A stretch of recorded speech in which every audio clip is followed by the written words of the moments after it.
All right, man. We getting into it today. No intro music today. We talking about the Gabriel Fernandez trials documentary. And if you come here and you see the title, right? I want to just make it plain that neither one of us had anything whatsoever to do with the trial or the agency or any of that stuff, right?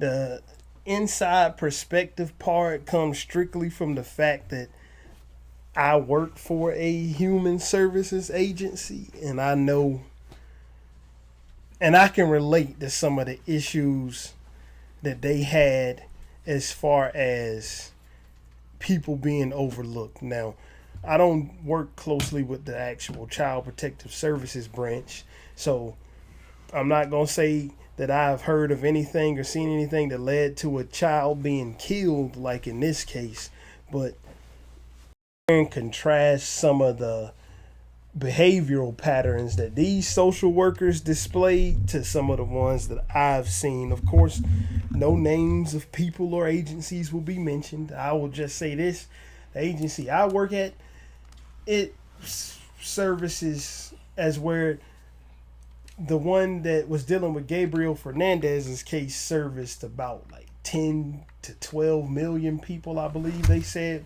We service about 1.5 to 2 million. So not nearly as big of an agency, but still a large agency. So anyway, let's get into it. Let's talk about this. When I saw it, I just had to talk about it, man. A little bit of backstory. I mean, if you listen to this, you probably watched it, but a little bit of backstory on what it's about. It's about Gabriel Fernandez. He was from L.A. 8-year-old child born to his mom, who was named Pearl Fernandez, and his father was named I can't remember his father's name. His father's in the documentary briefly, but Arnold. Con Contreras. Arnold Contreras. I mean, I don't know. That's how it's pronounced, Contreras. Yeah. But anyway, he was the youngest of their 3 children because they all had the same mother and father. And at birth, he was given to his great uncle. Mm-hmm. His great uncle, who was a gay man, and his great uncle and his great uncle's partner. They kept him for, I believe, 6 years of his life. Then he went to live with his grandparents. Yes, they allegedly, the grandparents, or especially the grandfather, allegedly had differing views on whether a gay couple should be raising a child. Mm-hmm. So the grandparents got him, and then in like the last, was it 8 months of his life, he lived with his mother and her boyfriend. Right. So, by all accounts, completely healthy, never abused, never anything happened to him up until he moved into his mother's house. Mm-hmm. All right. So, this whole thing, when I watched it, just hits you in 2 ways, right? Mm-hmm. It hits you from the perspective of how could a fucking person, a parent, or anybody do this to a kid, that even though we know we're sick bastards out there who do this to children all the time, right? Mm-hmm. If you make it all the way to the end of episode 6, they show you that it's not really a problem that I don't think could be solved, right? Uh-huh. And then it hits you from that perspective of how can the system be designed for this shit to happen, right? Even down to the part, let's skip ahead a little bit before we start recapping it from the start, right? Yeah, because I mean, it's key parts of the Gabriel Fernandez story that I really want to just key in on. All right. You can let me let those come out. So like whenever we get to those, mm-hmm. I'm gonna let them know how I feel. All right. So we skip ahead a little bit to the end of it, right? And what I was saying with this, how the system, I made a mistake and muted my mic. I was saying how the system was designed to let this behavior slip, right? Mm-hmm. The chief DA in LA was not having this shit. So she didn't only prosecute the parents, she brought up charges versus all 4 of the social workers involved. Yeah, which is it's appropriate. And they were able to maneuver that through the courts and get all those charges thrown out. They took it above the district court, took it to the Supreme Court, and those charges got dismissed. The social workers faced no punishment. They probably went back to work. I mean, I personally feel like they should have took some punishment, whether it was losing their job or I know that as far as jail time, because you can't overlook that when you have a teacher who called the Child Protective Services and explained to them what she saw.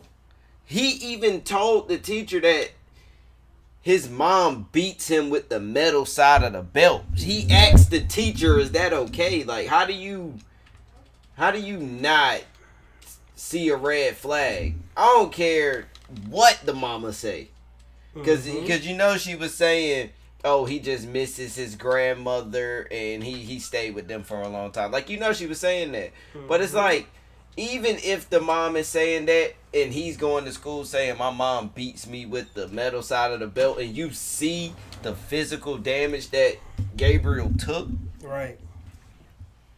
How is like that don't make sense, how that's not something you should look at and see, oh, maybe it might be a problem here. So I know that Patricia Clement doesn't work there anymore for sure, because during the documentary they called her and they referred to her time at the agency in the past tense, right? So let's start from the beginning. At the beginning, they set this up to show you how powerful social services in LA is, right? Bruh, they run every fucking thing over there, bruh. They said at the beginning, they got this thing called the Board of Supervisors, right? That's the governing body of the human services. They also control the budget. They control a $30 billion budget. Yep, I remember her saying that. They was like, they got a $30 billion budget. Them picking up on this case, right, is the reason why, or them mentioning it, or that it being brought before them, is the reason why the case started getting like traction. Because it was like a small one. Wasn't it a guy who was just searched up searching up news stories? It was a writer. Yeah, a writer. He searched up a news story and he was like, I gotta talk about this. Yeah, I mean remember what And I'm sorry, I don't know any names. Like, I know I got the names. All right, cause I know what happened. And I know everything that happened. I just can't remember names right now. But I mean, even, like, while you looking for that stuff, we can even talk about how like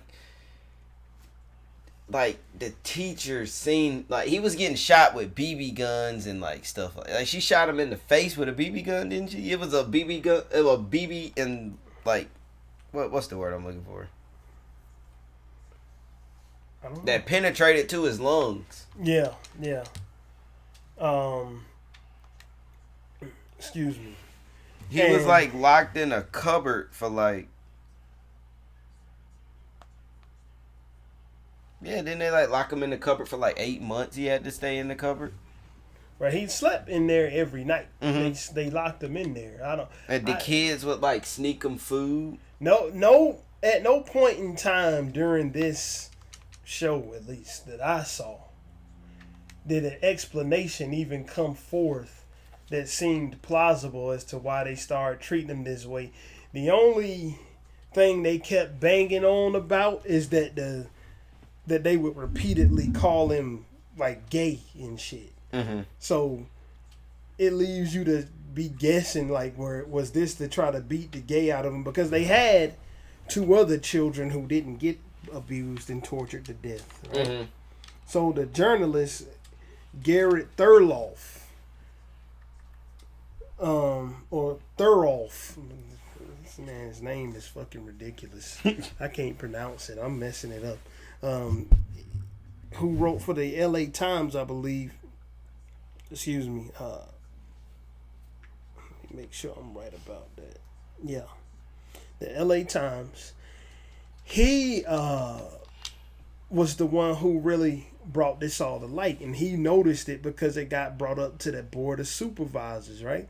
But let me tell you the flip side of it, right? Mm-hmm. The flip side of it is that his source inside the agency, he kept them anonymous. They did a good job keeping them anonymous. Yep. They even had somebody else voice over their parts, right? Mm-hmm. His source inside the agency, to this day, they trying to figure out who it is so they can bring charges against them and bring legal action against the source. Mm-hmm. That board of supervisors is behind that, bro. Like, they run that shit like the mafia, bro. Uh-huh. They run that shit like the mafia. That's how. Well, I guess when you got a $30 billion budget, you can run it like the mafia. Hell yeah, like that. When I was looking at it, I was like,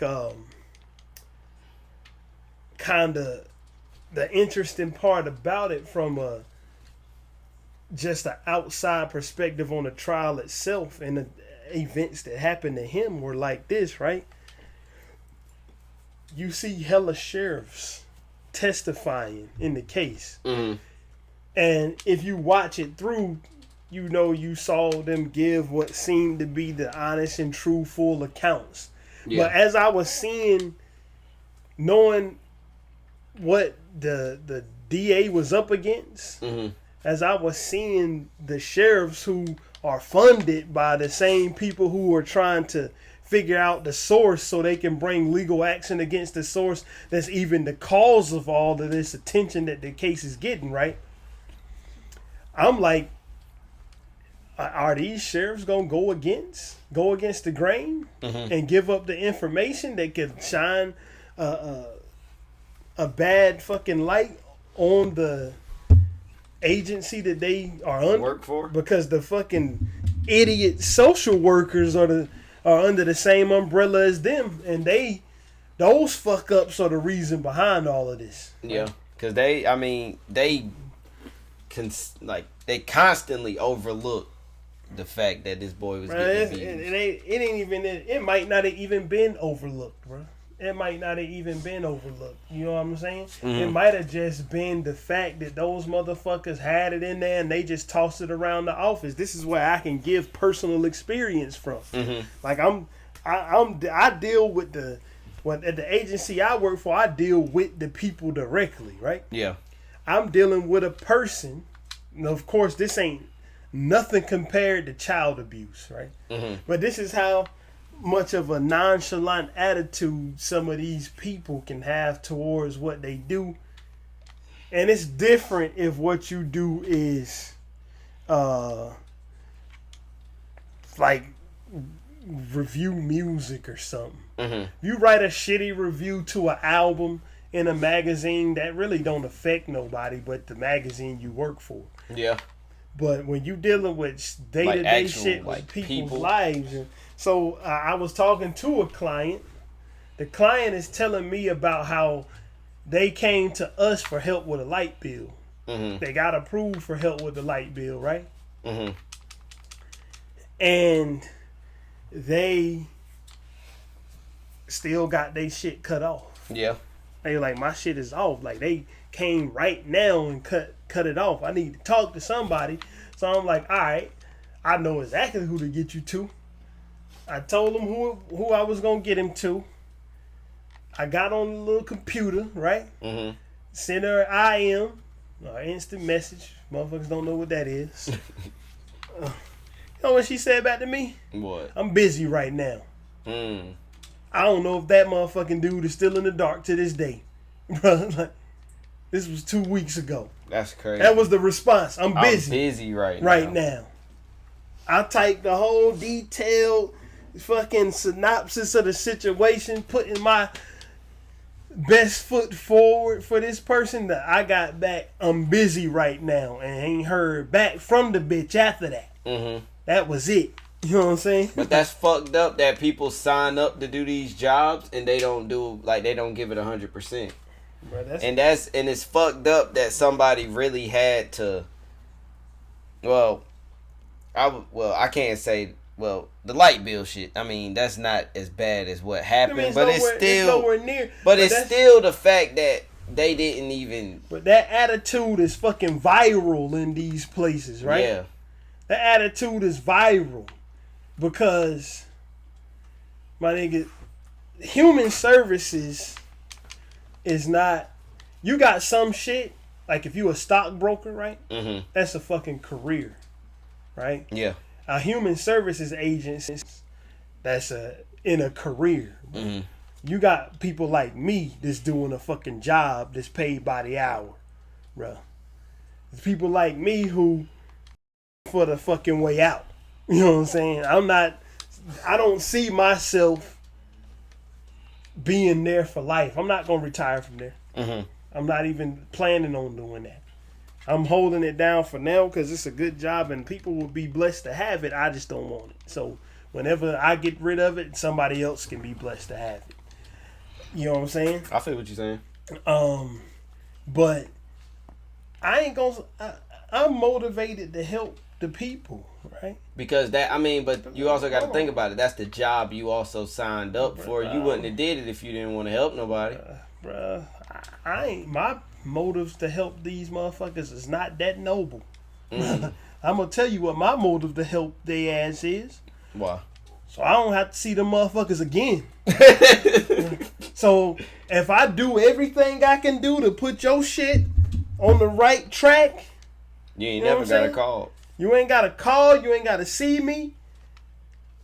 And just like you don't want to see me, I don't want to see you. Mm-hmm. So I want you to get when I help you out, I want to make sure I hit every fucking angle to make sure everything you need is taken care of so you don't come back.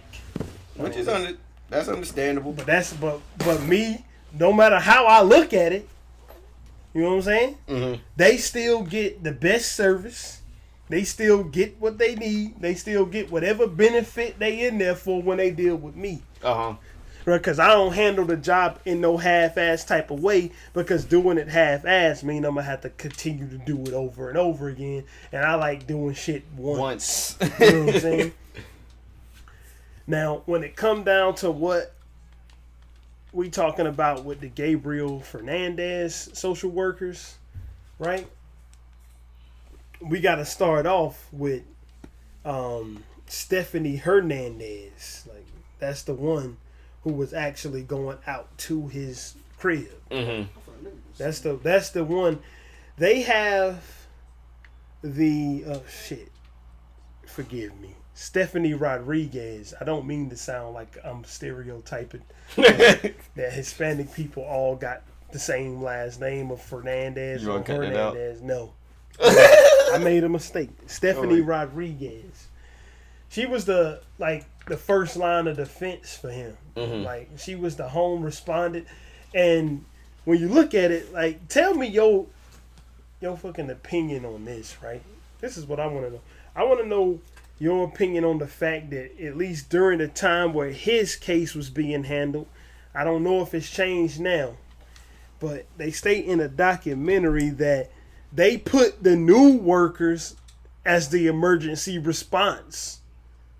Don't it seem like it should be the other way around, that the experienced people should be the ones going out to the household determining? Because if a new worker isn't going to know everything that they need to know, like, on their first try. And this was a very serious case. So I don't think a new employee should have been working on that one. That's how they is. Like, the new recruits that get into there, they start. That's kind of like some shit where it's like you know how you like play a sport, mm-hmm. and they make the fucking rookies carry all the important shit, or like, you know, like, no, it's like this. It's like sending a fucking officer out into the field before they even go to the police academy. No cap. That's what it's like, cap. Bro. Like, that's it's true. like, oh, you got accepted to be on the police force. Here's a gun and a badge. Get to it. That's how that shit is. Like, that's how it is. Like, they sending the brand new person out to determine and to observe the alleged abuse and determine whether actions further than just home visits and paperwork should be taken. Determine if moves should be made to take the boy out of the household, right? So who was she a bad social worker inherently? Or was she just so new and green that she was easily manipulated by the fucking parents? What you think about that? Easily manipulated, because I think that if she, even knew or not, if she would have seen something, she would have definitely figured it out. I mean, she saw it. But if she would have, like, been a little bit more experienced, she probably would have known what else to do. She probably didn't know what to do. She kicked it up the ladder to the reason why the younger man was being prosecuted, the social worker, is because he was her direct supervisor, Kevin Baum. And it was 4 social workers that were getting prosecuted, right? Excuse me, I just had the whole shit pulled up. It was Kevin Baum, Greg Merritt. Greg Merritt was like the director. So he was the big man. Yeah. Stephanie Rodriguez, who was the one that was going out to him, and Patricia Clement, who I'm still hazy on what her role in it was. She's an old ornery white bitch who didn't really give a fuck about the case. She was reported to be a problem social worker who was rude to the clients and didn't give no fuck about them anyway. And trust me, the person who I just mentioned in the light bill situation is that exact same type of person. Like, I can picture her fucking face in my head right now. Bruh, I see her do more wandering around gossiping than working. Bruh, to tell you the truth. Like, wandering around gossiping, looking fucked up like a fucking tarred and feathered bird version of Big Bird, my nigga. Like, that's what I be seeing her look like. But anyway,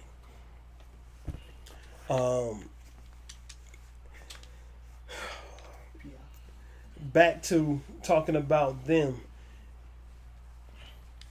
She kicked it up, and it was just into a stack of paperwork, bro. Into a stack of paperwork. And it was when they had the man Greg Merritt in the show, right? They had him up there and he started actually talking that bullshit that I'm all too familiar with. What? His caseload. 280 cases. You can't just monitor them all. It's impossible. Motherfucker, you came into that field of work willingly. That's what I'm saying. You signed up for this, so why would you not do your job? 280 caseloads or not, you should do your fucking job.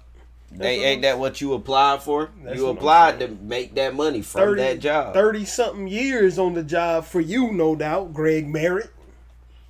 They wanted to show him... He got his religion. I don't know if he was a religious man before he was facing them 10 years, but in the documentary they showed his old ass dragging into church. I'm weak. Looking like he was trying to pray his way out of that case, which it looked like it worked because they got the case dropped by the Supreme Court, as we already mentioned. But anyway, let's continue to chronicle what we saw, man. Like, one person I fuck with in this whole documentary, bro. It was a lot of them, but the DA, she didn't play no games. Just the fact that she brought the charges against those bastards, the social workers. Because, like, nobody is going to sit up here and argue whether the parent should have had cases brought against them. The only thing I wish they didn't do when it came to trying the parents, well, the parent and the boyfriend, is that they were going to try them together, right? Yeah. Remember that part? Both of those motherfuckers would have got the death penalty if they would have been tried together. But the woman, Pearl, her lawyers filed that she was mentally unstable and got her trial separated from his. So his went first, which gave her the opportunity to see his ass get the needle and take a plea deal for life so she wouldn't have to face the death penalty. That was her lawyers fucking maneuvered around the system.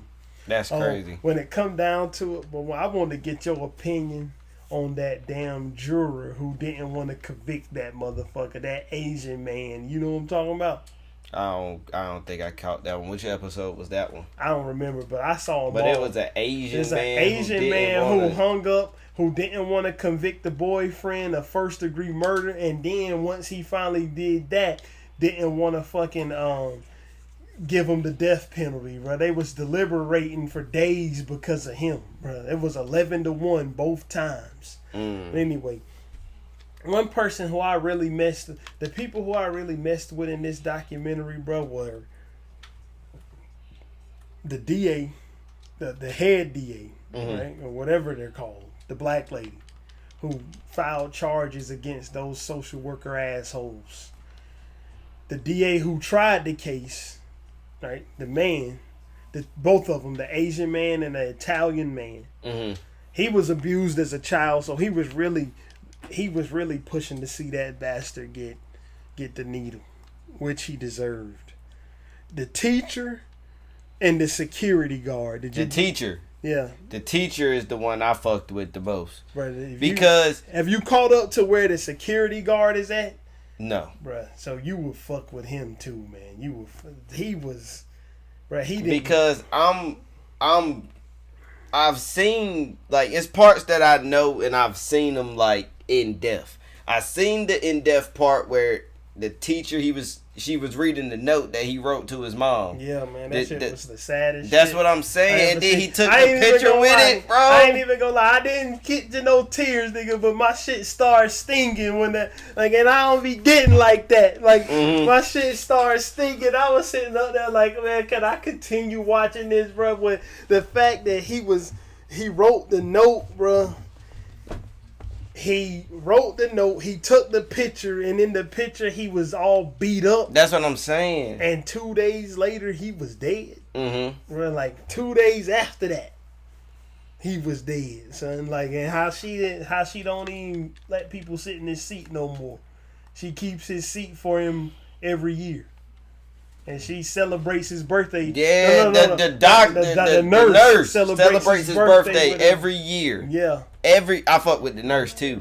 Because the nurse just made me feel like I personally seen it. The way she was just describing it. She couldn't even hold it together. Man. That's what I'm saying. She couldn't hold it together. She was torn up. Man, they was really giving it like she gave like, it was like, you know how like a sportscaster, bro, gives that detailed information. So if you listening on the radio, you can envision what's happening in the play. That's how on point her description of what happened. And it was so on point because that was just something that bothered her so much. But man, one part that stuck out to me was when the crime scene investigator got there and started marking the spots with blood and ran out of the red tab, so they had to use yellow. Right. And it was blood all in the sink. Like, they really like tortured this little kid though. Sick bastard motherfuckers. I don't even believe, bruh, the bullshit that the guy, the explanation he gave, the fact that the baby told his moms to leave him. Man, I don't even believe that's the reason. I think that he just did it. Bro. Yeah, he just did it. And she was a fucking sicko, bro, because she would torture him. She would shoot him with BB guns and burn him and all type of shit. Speaking of her being a sicko, right? What are your thoughts on the part of the show that shows them in jail, right? And basically trying to have like fucking through the wall phone sex almost with each other when they was in the holding cells. That's some fucking sicko shit. Like, she was talking about the crime scene, and then she started talking about, you remember when I was laying on the bed playing with myself and shit. like trying to get like she was on some wild shit like that right after the murder, right after it, or what it was. I don't know if it was a murder at this point in time. Right after the, at least right after that boy was put into a coma. Mm-hmm. Like he might have still been hanging on at the time when this shit happened, but well, let's just say right after the murder, in the jail cell talking like that, like. I mean, and then again, she might be trying to just help out the insanity case. Bruh, nah, that. But I personally just think she's a fucking sicko. But I mean, but you got to think about it. If she really wants to like uphold that shit and make it seem like she's really crazy, she's gonna switch up and try to do things like that and try to really sell it. But I mean, deep down inside, I don't think she really even gave a fuck about the kid. Yeah, but she couldn't have. But it's just the simple fact, like that, that's your flesh and blood that you choose to treat like that. With a fuck nigga at that. See, like a lot of times with these type of cases, right? Mm-hmm. The parent does that because they hate the father. A lot of times, yeah, it's men sometimes, but most of the time when I see this shit happen, is women doing trying to get back at the father. But the other two kids who she wasn't abusing had the same daddy as him. They all got the same dad. So what? So that's why I said, like, the only thing they gave close to an explanation as to why he was targeted by them is that they, quote unquote, thought he was gay. But I don't believe that bullshit. I think they just wanted to torture him. Mm-hmm. I think they just did it because they wanted to, and that's why that fucker got the death penalty. Because I think he just did it because he wanted to, bro. Now, let's continue on. What's another point that you wanted to hit on? Fucking, just like the things that they said was like happening to him. Like they was feeding him cat litter. Yeah. They put a bandana and a sock in his mouth. They beat his teeth out with a bat. Mm-hmm. Shot him in the face with a BB gun. Pepper sprayed him while he was in the bathtub. And, like, they just sent him to school with, like, cigarette burns. And he had, like, bruises and, like, and everything all over his face. Like, his head had been shaved. Like, they was really treating him like this was some, like, a torture out. And sent him to school like that. But they and nobody, like, if it was me, I would have, like, went home with him and tried to kill them motherfuckers. Because it's just, like, call me crazy if you want to, but if anybody can do this to a fucking kid, they deserve to die. Yeah, I mean, the court system agrees with you. But that's what but I would have did that if I was one of those teachers. Like, you got to look at it, though. That was just a little, I don't know what she is. She looked white to me, but her last name is Hispanic. She might be married to a Hispanic man. That was just a little white lady, bro. What was she going to do? If it would have been one of us, then maybe we would have took it a different way. Yeah, that's true. But she did what she was supposed to do. Yeah, she called and reported it. She called and reported it multiple times, like multiple people did. Mm-hmm. You know what I'm saying? So, I mean, really, it's just a lot of motherfuckers to blame. That's basically what it is. It's a lot of people to blame for some shit that really shouldn't have happened. But the main thing to blame outside of the killers themselves is the system. Yeah, the system, definitely. The Child Protective Services / Social Services system, because by all accounts in the show, they only wanted him back in the house to collect the welfare check that he was going to bring in. She was already getting money for the other two kids. Mm-hmm. And they wanted him back in the house just to up that amount. You know what I'm saying? Because in California, not like where we at, like, you ain't getting no welfare check from these motherfuckers down here. In California, you get what's actually called a welfare check. Like in New York, you get a welfare check. Where I done seen people say, why the fuck would I work when I'm making so much money from the government? Like, they don't care. They'd rather just have the benefits than work because they getting so much, right? Basically, in California, I talk to people all the time that move here from California, and they can't believe how different just the Medicaid is from here to there. Like, over there, basically, if you sign up for it, it seems like you damn near just get it. Mm-hmm. Over here, no. Your ass is out. When you turn a certain age, your ass is out. If you make a certain amount of money, your ass is out.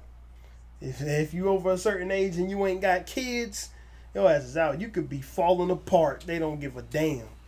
They would tell your ass to go over there to get some Obamacare. That's what they'll tell you to do. You know what I'm saying? But it seems like, from all accounts, that they only wanted him back in the house to collect the check. And to me, he just seemed like just an easy target. Like, I think that the fact that she gave him away at his birth, gave him to her uncle, I think that she just didn't have no connection to him. Yeah. That when he moved back in the crib, she just didn't give a fuck about him. The other children was in there. Other children was in there much longer, even though they lived with the grandparents before too. Mm-hmm. But they was in there for a much longer time. She probably actually cared about them on some level that a sick bitch could. Yeah. You know what I'm saying? But I don't think she just had any fucking ability to care about Gabriel herself. That's my hypothesis on why he was targeted, right? You know what I'm saying? And listen to this, right? Listen to this. I want to talk about this security guard, right? Talk about what he did, right? He was a security guard at one of the how can I say, social services agencies, right? He actually was not a security guard for the social services. He was a security guard that was working for a company contracted out by the sheriff's department, right? Mm-hmm. So he saw them bring the child in, saw how abused he looked, and this is what happened, bro. What's the word I'm looking for? Paraphrase this whole situation. He saw him, he addressed it with somebody, and you know what they told him? What? They asked their boss, could they look into the situation? They told him no, because if you do, it's going to cause you to go into overtime, and we don't feel like paying y'all no overtime, so you can't look into this. Go home. That's fucked up. That's what they told the person he addressed it with. Right? So then he took it upon himself to call the police and report it and have officers sent out there. Officers didn't show up till like 2 a.m. Right? I don't know if it was this time that they went or one of the other times, but the officers actually put the child in the car and told him if he didn't stop lying about how he got injured, they was going to take him to jail, trying to scare him into stopping, because the mother told the dumbass cops that he got injured that badly by some kids beating him up in the neighborhood. Yeah, it's just fucked up how like all of this shit went under the radar like this. The nurse at the beginning, she even said like the reason all this. They said that he slipped in the shower. Mm-hmm. But so, listen at what the security guard had to deal with. Mm-hmm. When he was talking to his boss about how he was going to report it, he addressed it with his boss and asked what he should do. His boss said, leave it the fuck alone, because if you keep going with it, I'm going to write your ass up. What? That's what his boss said. He told his boss. How many sick fuckos are living over there in California? It says there's 17 million people in LA County alone, and it seemed like shit, the majority of people that this kid ran into, he just had a bad draw in life dealing with the motherfuckers who he happened to just, his destiny was intertwined with. Mm-hmm. Because the security guard's boss, I remind you, said, drop it. Don't make me have to write your bitch ass up. That's what he said. And he maybe didn't say the bitch ass part, but he definitely said that I'm was going the to write sentiment. you up. That was the sentiment he gave to the security guard. Let me just go ahead on and name drop him. So we can go ahead on and have everybody's name in order out here. His name, Arturo Martinez. Bro, he seemed like he was one of those guys. This is a little tangent. That guy looked like a Mexican gangster. Like, he looked like that if he won't on the straight and narrow in life, that he would be out killing people himself. That's just what he looks like. Right? Like, he talked like a Mexican gangster too.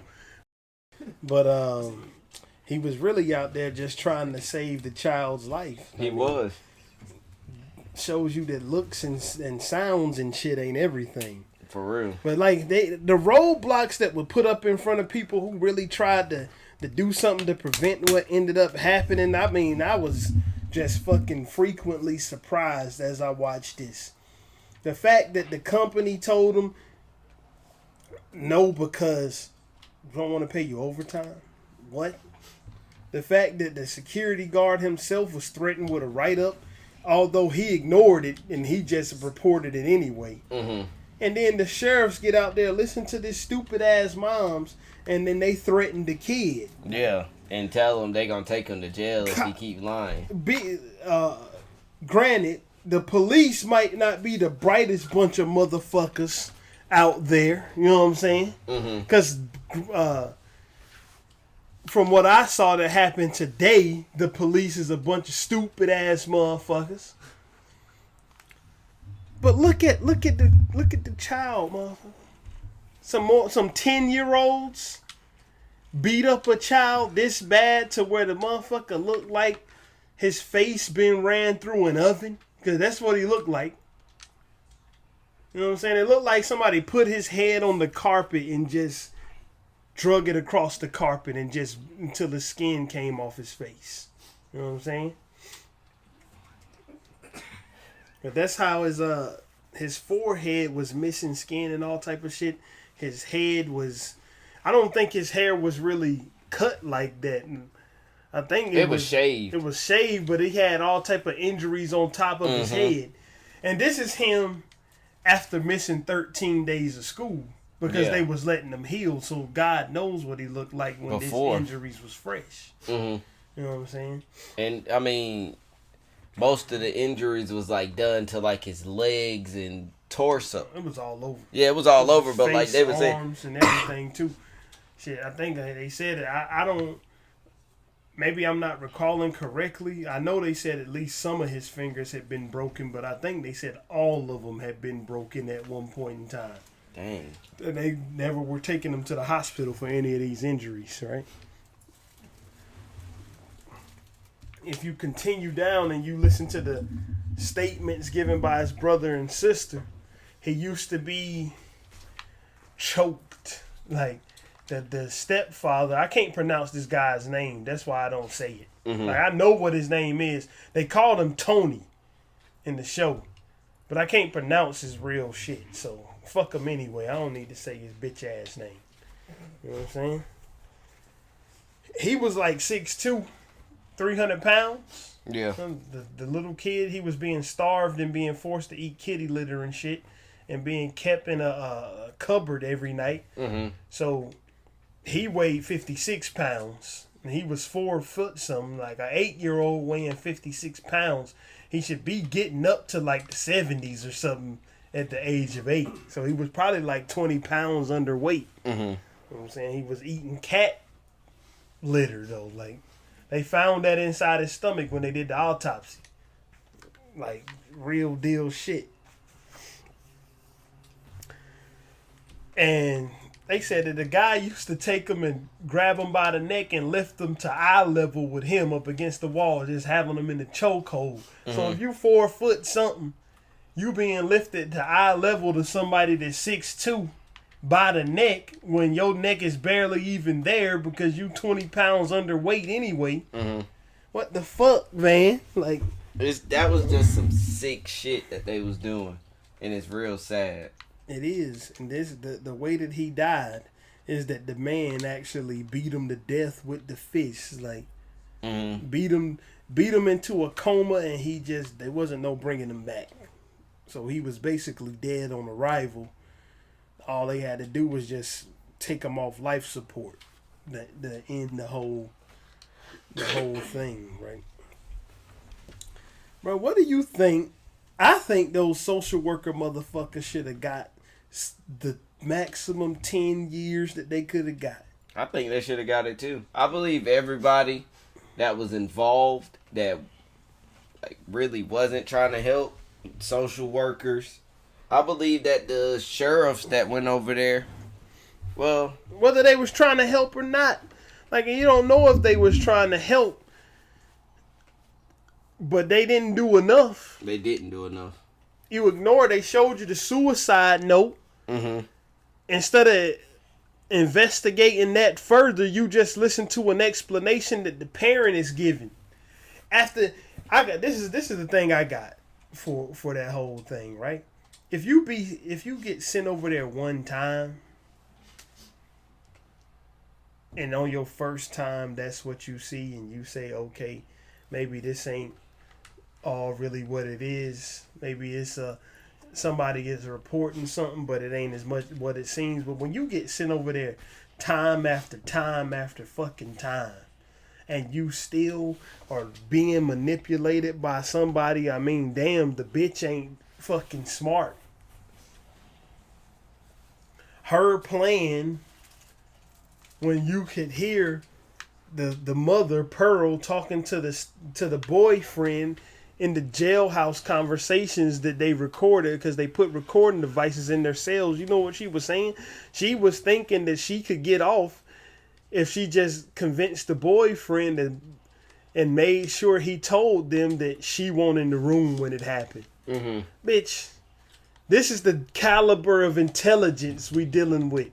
How in the fuck are people manipulated by this idiot? To me, it sounds like neglect of the job. Yeah. It sounds like neglect of the job. The same way, more personal experience from me being in there. I spoke to a person, like, again, none of the situations I'll bring up from my personal experience from working for one of these shitty ass agencies is going to come close to what happened to this kid. You know what I'm saying? But again, I'm working with a client. They Medicaid get turned off, whatever. They want to appeal it, right? So they send us a sheet of shit that tells us exactly how to do the appeal. Right? So you do the appeal, you take it, take down all the person's information, take down the reason why they want to do it. You send all of this in an email to the program manager, supervisor, fucking caseworker. Lazy ass bitch of a caseworker. You know what she sent me back? I don't know why you sent this to me and you sent it to my supervisor and program manager. You kind of put me on blast. I ain't even say shit back to the bitch. I just sent her the procedure. She was like, I don't know why you sending me this. What's this supposed to mean? I resent the procedure. She sent me the email again. Why? No matter how many times you send me this don't change the fact that this one's supposed to come to me. I was like, well, I finally responded to the dumbass. I was like, well, tell that to your program manager who sent this shit to us. And I ain't hear back from that bitch. I don't know if she did the appeal or not. Every time I see her name come across my screen, all I think of is lazy bitch. That's what I think of when I see that caseworker. It was just somebody who didn't want to do the fucking job. Which is fucked up. That's it.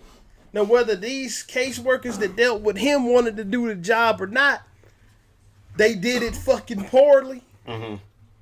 Very poorly. You know what I'm saying? these people, when you dealing with these people, they don't look at you as a person a lot of times. Some of them don't.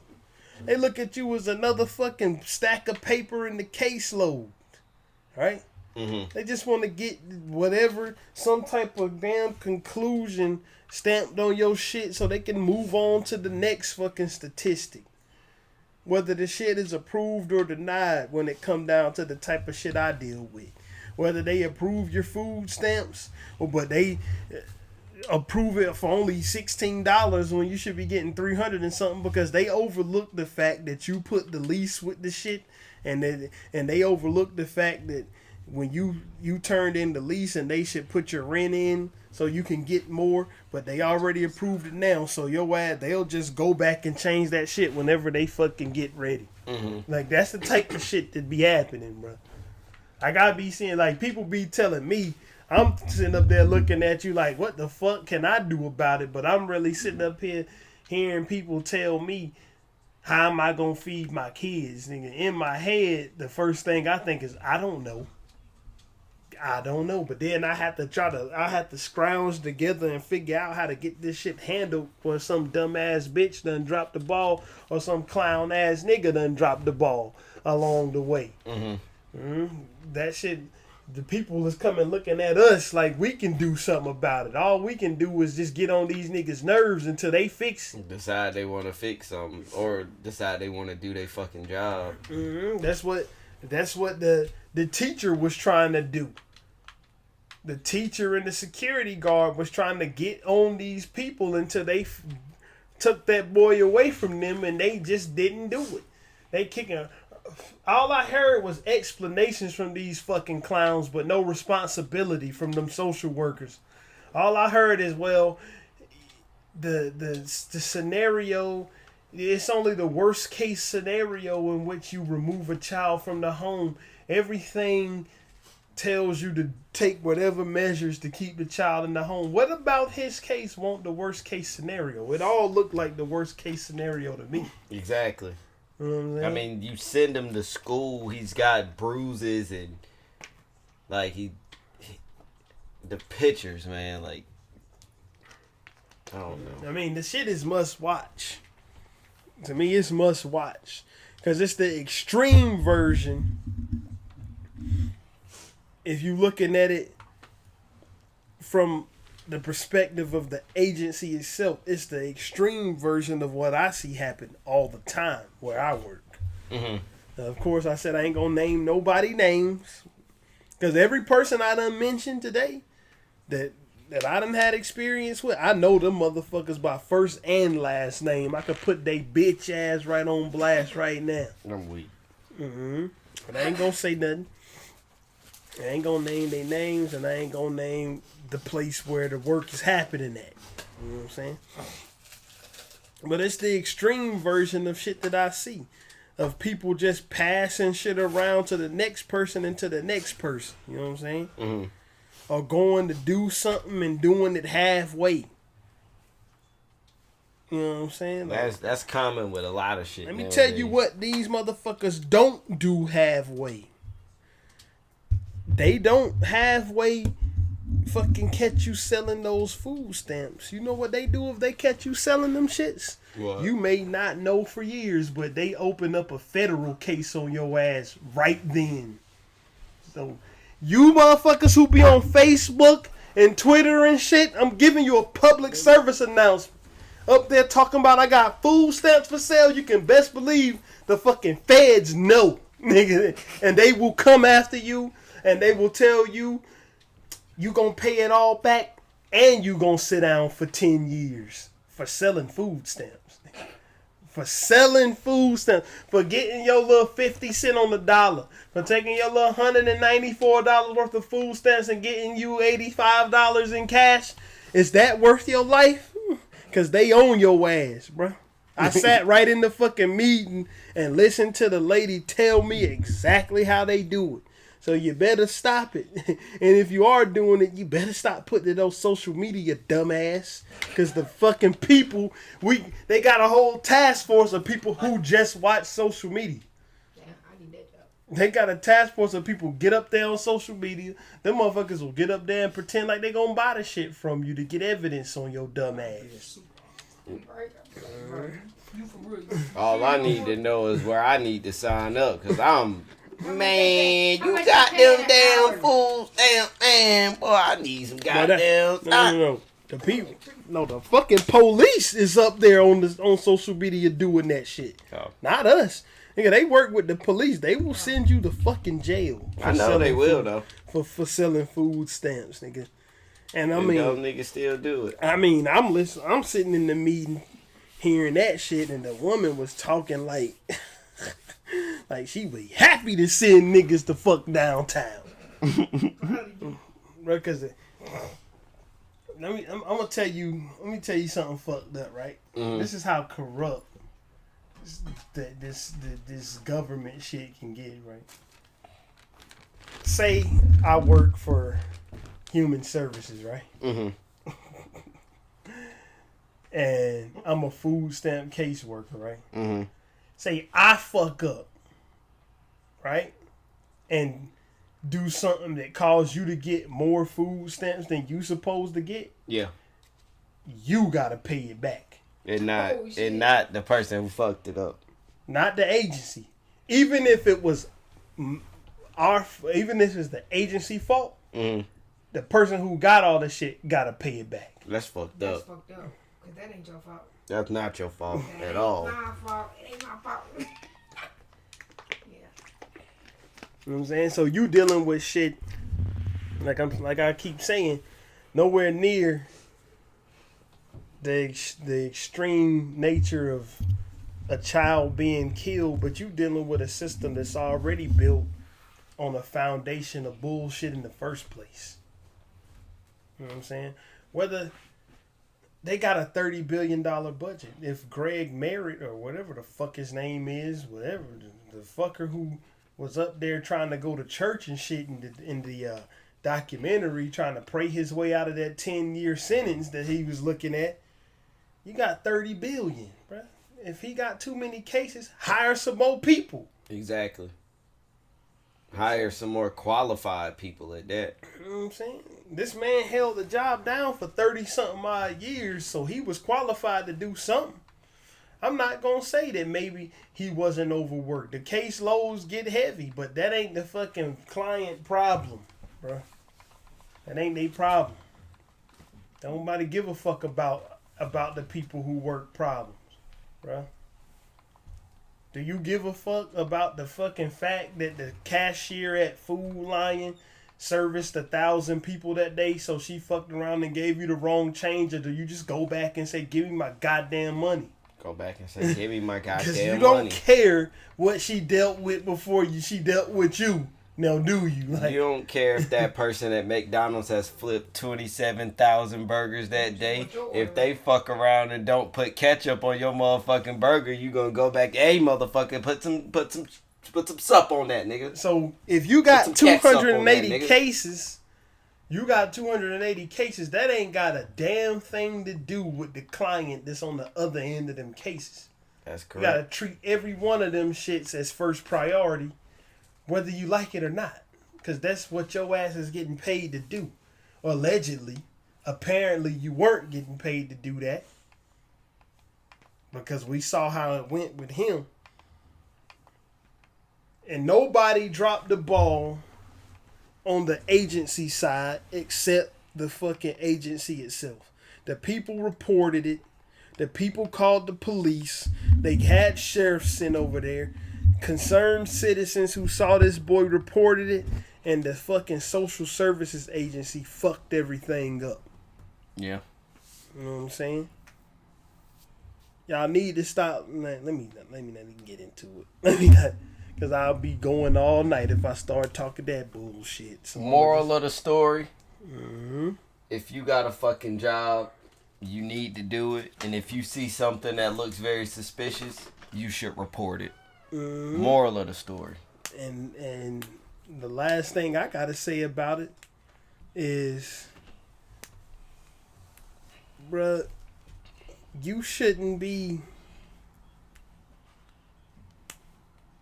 prosecuted for giving up the information. Like, how in the fuck is the guy who's the source having to hide so much that he in trouble? Mm-hmm. Like, he having to hide so much for telling this about a child who passed away that he facing legal action from these motherfuckers, man. It was their fault. Like I said, I ain't getting up here and giving up nobody's name because nothing that I've said has gotten anybody killed. Mm-hmm. But if these people if the people I mentioned, which I didn't really mention nobody, I just brought up situations, had gotten a kid killed with they stupid ass actions, I would tell who the fuck they was, bro. Mm-hmm. Fuck them. I'd tell who they. If the person who did the light bill fuckery said I'm busy, and somebody kid died of an asthma attack because they didn't have power in the house to use the machine, Mm-hmm. I would have told that bitch name right here and now. Put it all over the place. Who did that? Who was too busy, but that ain't happened. Right? She ain't, no matter how stupid her response was to me, she didn't get nobody killed. This person is getting prosecuted or they trying to prosecute him and sue him and all type of shit because he talking about people who was so fucking dropped the ball in so many spots that they got a kid beat to death because he was in a place who he shouldn't have been in the first place. They would have took him. They would have took them all too. Yeah, they would have definitely took all the kids if they would have figured out what was happening. Yeah, they should have done it. But I love that DA, both of them. The two who prosecuted, pushed for the death penalty and got it, and the head DA, she brought those bastards to court, and even though they didn't go through trial, they got the charges thrown out. They got pressure put on their dumb ass. Them social workers, Kevin Baum, Patricia Clement, I believe that's her name is, Stephanie Rodriguez, is that right? Who cares? And Greg Merritt. Fuck all four of you. Anyway, that's about all I gotta say about it. I just wanted Yeah, that's all I gotta say on that topic. I wanted to really talk about it because that social services shit, they really don't be, some of them people really don't be giving a fuck. They just be trying to collect that fucking check. Keep it moving.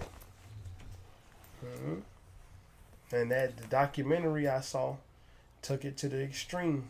So today, no independent spotlight.